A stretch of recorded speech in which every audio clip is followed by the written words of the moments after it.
네, 한은 기자, 정치부 이동훈 기자 나와 있습니다. 이재명 대표 그 피습 현장에 있었던 이 현장 기자로부터 당시 상황을 좀 들어봤죠?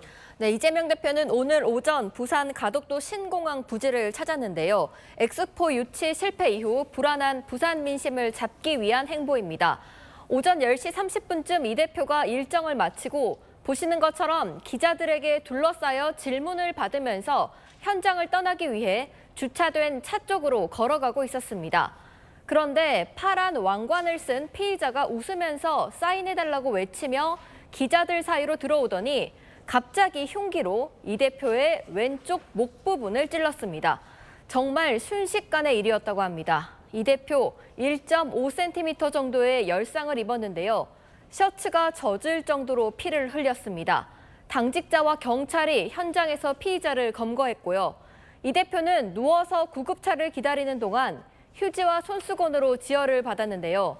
가덕도 내에 구급차가 없어서 21km 떨어진 곳에서 구급차가 오느라 시간이 23분 정도 걸렸습니다. 구급차로 이송된 뒤 인근 한 축구장에서 소방 헬기로 부산대 병원에 이송됐고요.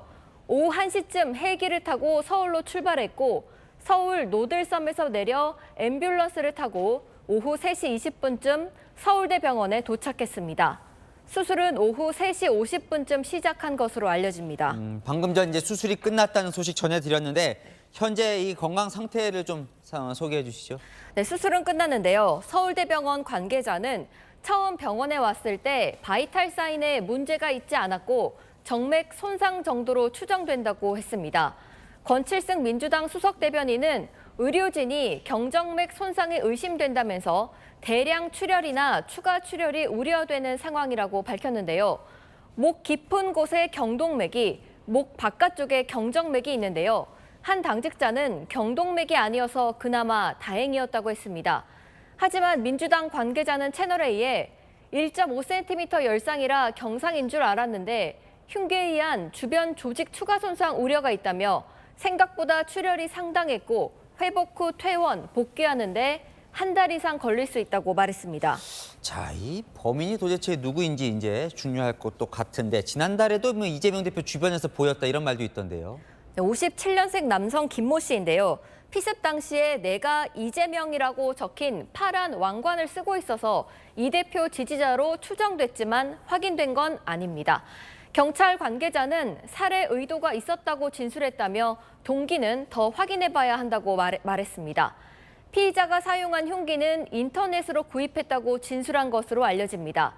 피의자는 20일 전쯤인 지난달 13일 이재명 대표가 부산에 내려왔을 때도 나타났던 것으로 추정됩니다. 당시 이 대표가 전세 사기 피해자들 간담회를 가졌는데요. 당시에도 지지자인 척하며 이 대표의 동선을 따라다녔지만 인파에 가로막혀 직접 접촉하지는 못한 것으로 보입니다. 경찰은 계획 범죄로 보고 있는데요. 홈페이지에 공지된 일정을 사전에 파악한 뒤 범행을 준비했다고요. 경찰은 상해를 넘어 살인 미수 혐의를 적용하고 구속영장을 신청할 거고요. 피의자가 특정 정당 당원인지도 확인하고 있습니다. 자, 현장에 경찰도 있었던 것 같은데 막지 못했나 보죠. 네, 만약을 대비해서 현장에 경찰 41명이나 있었지만 피습을 막지는 못했는데요. 경찰 관계자는 공식 선거운동 기간이 아니라 정당 대표는 신변 보호팀 운용 대상이 아니다라고 했습니다. 경찰은 이번 사고를 계기로 보완책을 찾겠다는데요. 당장 경찰은 한동훈 국민의힘 비상대책위원장의 신변 강화에 나섰습니다. 한 위원장 오늘 대구를 방문했는데 경호에 경찰 240여 명이 투입됐습니다. 네, 한은 기자, 이동훈 기자였습니다.